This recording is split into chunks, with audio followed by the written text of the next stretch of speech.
రావడం వాళ్ళ ఇంట్లోకి వస్తే వాళ్ళందరూ సెలబ్రేషన్ చేశారు. కట్ చేస్తే ఇంటర్వ్యూ. రీతు వల్లే పవన్ గేమ్ చెడిపోతోంది అని చెప్పేసి అనడం జరిగింది. దానికి మన తప్పుని వేరే పర్సన్ మీద రుద్దకూడదు. నేనేం చేసినా నా మైండ్లో అనుకున్నదే చేశాను. రీతులో నచ్చింది ఏంటి మీకు? ఒక జెన్యూన్ బాండ్, అది కూడా లైకింగ్ ఉంది. కానీ మీరైతే బెస్టీస్ గా ఫ్రెండ్, బట్ నేను చాలా సరదాగా ఉన్నా, ఇష్టం ఉంది. లవ్ బర్డ్స్ అనొచ్చు, లేదంటే బెస్టీస్ అనొచ్చు, ఏదైనా అనొచ్చు, ఒక ఇద్దరు కనెక్ట్ అవుతున్నారు. ప్రతి సీజన్లో అలా చూపిస్తున్నారంటే ఇప్పుడు కళ్యాణ్ తనుజ కూడా. సో కామన్ ని ఒక సెలబ్రిటీగా బిగ్ బాస్ హౌస్ అనేది బయటకు పంపించింది. సో హ్యాపీ అండి.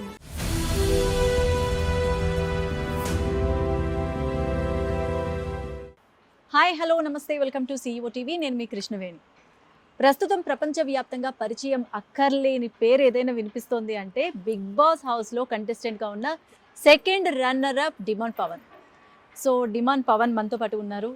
మరి ఆయన బిగ్ బాస్లో ఆట తీరు ఎలా ఉంది, ఆయన అనుభవించిన మూమెంట్స్ ఏంటి అనేది తెలుసుకునే ప్రయత్నం చేద్దాము. హాయ్ అండి, ఎలా ఉన్నారు? హాయ్ అండి, నేను చాలా బాగున్నా. మీరు ఎలా ఉన్నారు? Super super, thank you. మీరు చాలా టైర్డ్గా కనిపిస్తున్నారు, బట్ మాకు ఈ అవకాశం ఇచ్చారు. Thank you very much. Big బాస్కి ముందు, బిగ్ బాస్ తర్వాత డిమాండ్ పవన్ అంటే ఏం చెప్తారు?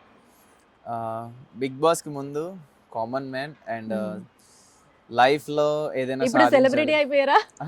లైఫ్లో ఏదైనా సాధించాలి, పేరెంట్స్ని ప్రౌడ్ ఫీల్ అయ్యేలా చేయాలని చాలా తపనతో, చాలా పేషెన్స్గా వెయిట్ చేస్తున్న పర్సన్. ఇప్పుడు ఆడియన్స్ అందరూ ఆదరించే, ప్రేమగా, జెన్యున్గా ఇష్టపడే and Bigg Boss season 9 third విన్నర్గా, అంటే యాజ్ ఏ పర్సన్గా కూడా చాలా గ్రో అయ్యాను బిగ్ బాస్ తర్వాత. అండ్ మా పేరెంట్స్ అందరూ చాలా ప్రౌడ్ ఫీల్ అవుతున్నారు, నా ఫ్రెండ్స్ కూడా. సో బిఫోర్కి ఇప్పటికి చాలా చేంజ్ వచ్చింది. I'm very happy. So common ఒక సెలబ్రిటీగా బిగ్ బాస్ హౌస్ అనేది బయటకు పంపించింది. సో హ్యాపీ అండి. మీతో పాటు మేము ఇంకా అంతకంటే హ్యాపీగా ఉన్నాం. ఎందుకంటే ఎంతోమంది, కొన్ని కోట్ల మంది, ప్రపంచవ్యాప్తంగా ఉన్న కొన్ని కోట్ల మంది ఓటింగ్తో first week, second week, third week కాకుండా 15 వీక్స్ హౌస్లో ఉండి మీ ఆట తీరు చూపించారు.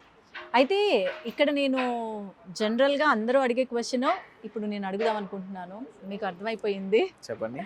సో రీతుతో డిమాండ్ పవన్ డిమాండ్లా కాకుండా సాఫ్ట్ పవన్ లాగా అనిపించారు అనేదానికి మీరు ఇచ్చే సమాధానం ఏంటి? టాస్క్ కాకుండా ఎవరితోనే నేను సాఫ్ట్గానే ఉంటానండి. ఈవెన్ టాస్క్లో కూడా నేను మైండ్ఫుల్గా ఆడతాను, మరీ టూ మచ్గా కాకుండా కేర్ఫుల్గా ఆడతాను. డిమాండ్ అని పేరు రావడానికి మీలో ఉన్న అగ్రెసివ్నెస్ కారణము, అందుకనే డిమాండ్ అని పేరు పెట్టారు అని ఒక టాక్. లేదు, కానీ రీతుతో ఆడుతున్నప్పుడు సాఫ్ట్ పవన్ లా కనిపించారు అనే ఒక టాక్.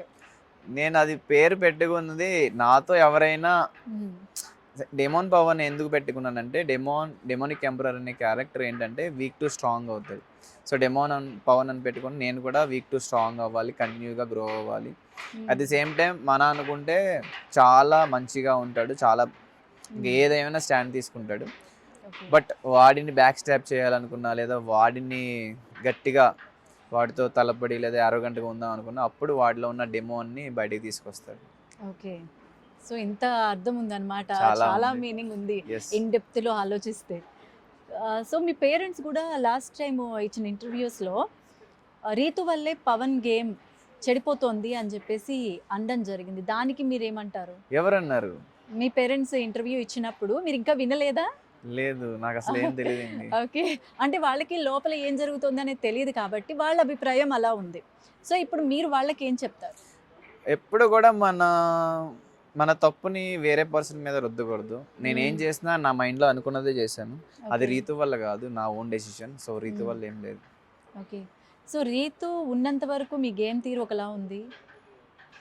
రీతు ఉన్నంత వరకు మీ మధ్య గొడవలు, కొట్లాటలు, మళ్ళీ కలిసిపోవడాలు లేదు, మేము సరదాగా ఉన్నాయి కూడా చాలా ఉన్నాయి. మేబీ టెలికాస్ట్లో ఏం వేసారో నాకు తెలీదు. రీతు బయటకు వచ్చేసాక చాలా ఎమోషనల్ అయిపోయారు. ఏంటి కారణం ఏంటి? టాప్ 5లో ఉండాలి అనుకుంది, ఉండలేకపోయింది. అది చాలా బాధిస్తుంది కదా. ఓకే, రీతులో నచ్చింది ఏంటి మీకు? అంత క్లోజ్ అవ్వడానికి కారణం ఏంటి? ఫస్ట్ థింగ్ రీతుకి ఫాదర్ లేరు, బట్ స్టిల్ ఓకే. తను చాలా స్ట్రాంగ్గా తన లైఫ్ని లీడ్ చేస్తుంది. అట్ ది సేమ్ టైం ఒక మూడ్ని అదే ఒక మూడ్లో ఎక్కువసేపు క్యారీ అవ్వదు అనమాట. తనకు బాధ వచ్చినా వెంటనే తను హ్యాపీ అవ్వడానికి రీజన్స్ వెతుక్కుంటుంది, హ్యాపీ అవ్వడానికి ట్రై చేస్తుంది. అండ్ ఏది మనసులో పెట్టుకోదు, ట్రాన్స్పరెంట్. ఏదైనా ముఖం మీద నచ్చకపోతే నచ్చలేదని చెప్పుద్ది. కేరింగ్ బాగా చూపిస్తుంది, కేర్ చేస్తే. ఓకే. మీ మీదేనా అందరి మీద చూపించిందా? లేదు, ఎవరి మీద కేరింగ్ ఉన్నా చూపిస్తుంది. ఓకే. ఆ హౌస్లో నాకు ఎక్కువ సపోర్ట్ వచ్చింది తన నుంచే, అండ్ నాకు ఎక్కువ తనే సపోర్ట్ ఇచ్చింది. నేను తనకి సపోర్టింగ్గా ఉన్నాను కాబట్టి మాది అలా అయింది. అంటే మాకు ఒక గుడ్ ఫ్రెండ్షిప్, ఒక జెన్యున్ బాండ్, అది కూడా లైకింగ్ ఉంది. లైకింగ్తోనే ఇప్పుడు ఫ్రెండ్, నార్మల్ ఫ్రెండ్ అనుకుంటే కొంతమంది ఫ్రెండ్స్లో చాలా బాగా నచ్చుతారు, వీళ్ళతో ఎక్కువ ఉండాలి, వీళ్ళతో సరదాగా ఉండాలి అని. సో అట్లాంటి బాండ్ అనమాట మాది. సో బెస్టీ అనమాట, one of the best. Demon పవన్కి ఫ్రెండ్స్ తక్కువ కదా? మీ ఫ్రెండ్స్ గురించి ఏమంటారు మీరు? నాకున్న ఫ్రెండ్స్ చిన్నప్పటి నుంచి ఉన్న ఫ్రెండ్సే, కొత్తగా అయిన వాళ్ళు వర్క్ ఫ్రెండ్స్ 2-3 ఉన్నారు తప్పితే. సో వాళ్ళతో మాట్లాడారా హౌస్ నుంచి వచ్చాక? వాళ్ళని కలిసాను కానీ అసలు ఏం జరుగుతుంది ఏంటి అనేది ఇంకా అంత మాట్లాడలేదా, అసలు అంత టైం దొరకలేదు. బట్ వాళ్ళందరూ ప్రౌడ్ ఫీల్ అవుతున్నారు. బట్ వాళ్ళు కూడా అన్నారు చాలా మటుకి అన్సీన్ సీన్స్ లో ఉన్నాయి కానీ 1 hour ఎపిసోడ్స్ లో రిలీజ్ చేయలేదు అని. బట్ ఎవరికి ఉండేది వాళ్ళకు ఉంటది, ఏదైతేనే హ్యాపీ. అంటే బిగ్ బాస్ మీకు అన్యాయం చేశారు అనుకుంటున్నా? అన్యాయం ఏం కాదు. ఇప్పుడు అంటే 1 hour లో ఎంత మెయిన్ సీన్స్ అన్ని కూడా స్ట్రీమ్ అవ్వలేదు, సో మీకు కొంత అన్యాయం జరిగినట్టే అని అనుకుంటున్నారా? అన్యాయం అని ఏమన్నా, ఎందుకంటే అన్సీన్ లో కూడా రిలీజ్ చేశారు కదా, కంప్లీట్ గా తీసేస్తే చూసే వాళ్ళు అతి తక్కువ మంది ఉంటారు. బట్ అంటే 1 hour లో మనం ఎంత పెట్టగలమో అంతే పెట్టగలం. ఒక టాస్క్ ని 1 hour పెట్టలేరు కదా, సో అంతే. ఏదైనా పాజిటివ్ గా తీసుకుంటే పాజిటివ్. సో మిమ్మల్ని కార్నర్ చేస్తారనమాట. అంటే ఆ 1 hour ఎపిసోడ్ లో మీరేంటి అనేది మేము చూడలేకపోయాం, సో మీ ఆట తీరు అనేది ప్రజలు గమనించలేకపోయారు. అది నాకు తెలియదు యాక్చువల్లీ, ఏం చూపించారు ఎపిసోడ్స్ ఏమీ చూడలేదు కాబట్టి ఫ్రెష్ మార్నింగే పంపించారు ప్రోటోకాల్ వల్ల. Okay okay. రావడం వాళ్ళ ఇంట్లోకి వస్తే వాళ్ళందరూ సెలబ్రేషన్ చేశారు, కట్ చేస్తే ఇంటర్వ్యూ. ఓకే. చాలా బిజీ అయిపోయారు.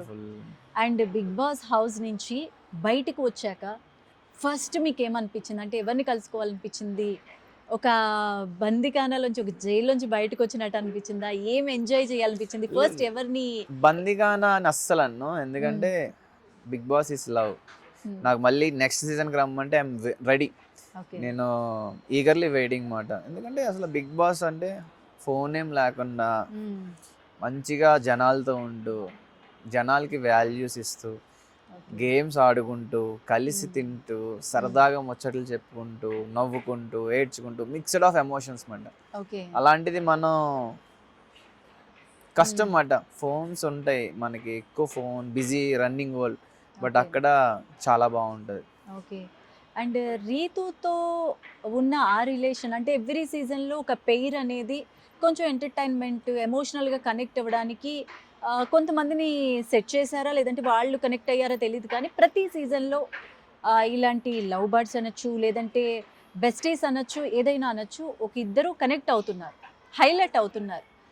సో మీరు అలాగే హైలైట్ అవ్వడానికి కనెక్ట్ అయ్యారా? ఏంటి స్ట్రాటజీ కోసం కనెక్ట్ అయ్యారా అంటే ఏం చెప్తారు? అంటే ప్రజల నుంచి ఉన్న కామెంట్స్ రూపంలో ఉన్న క్వశ్చన్స్ని మాత్రమే నేను అడుగుతున్నాను. స్ట్రాటజీస్ అంటే మనం అంత బాధపడం, అంత హ్యాపీ ఫీల్ అవ్వం, ఎప్పుడో ఒకరి కోసం ఒకరిని స్టాండ్ తీసుకోం. ఎందుకంటే హౌస్లో చాలా మంది ఉంటారు, అండ్ అందంగా ఉండేవాళ్ళు ఒకళ్ళు మించిన ఒకళ్ళు వస్తూనే ఉంటారు హౌస్లోకి. స్ట్రాటజీలతో దొరికిపోతాం, వర్కౌట్ అవ్వదు. అది పక్కన పెడితే ఒక మనిషికి స్ట్రాటజీస్తో ఎక్కువ కాలం ఉండలేరు, కంటిన్యూ అవ్వలేరు. మనకి జెన్యూనిటీ, ఆ ట్రూ ఫీలింగ్ లేకపోతే బాధ రాదు, అండ్ మాటలు కూడా రావు అంత బాగా. సో మాది వెరీ జెన్యూన్. అది పక్కన పెడితే ప్రతి ప్రోగ్రాంలో, అదే లైక్ ప్రతి సీజన్లో అలా చూపిస్తున్నారంటే, ఇప్పుడు కళ్యాణ్, తనుజ కూడా అట్లనే కొన్ని ఎపిసోడ్స్ కానీ వాళ్ళు అంత హైలైట్ చేయలేదు. జస్ట్ ఓకే ఇంకొక పేరు స్టార్ట్ అయిందా అనుకున్నట్టు అనిపించేది, అట్ ద సేమ్ టైం మళ్ళీ నార్మల్ అయిపోయినట్టు అనిపించేది. వాళ్ళు ఎలా చూపించారో ఏంటో నాకు తెలియదు కానీ మేబీ ఒక అమ్మాయి ఒక అబ్బాయి ఎక్కువ క్లోజ్ అవుతున్నప్పుడు మనకు ఆ ఫీలింగ్ వస్తుంది. కానీ మీరైతే బెస్టీస్గా ఫ్రెండ్. బట్ నేను చాలా సరదాగా ఉన్నా, ఇష్టం ఉంది బట్ లవ్ కాదు, ఇష్టం ఉంది, కంఫర్టబుల్ ఫీలింగ్ మాట. అంటే సరదాగా ఉండడం, తనతో సరదాగా ఉండడం ఇష్టం. Okay okay. Good. సో అలా ఉందన్నమాట.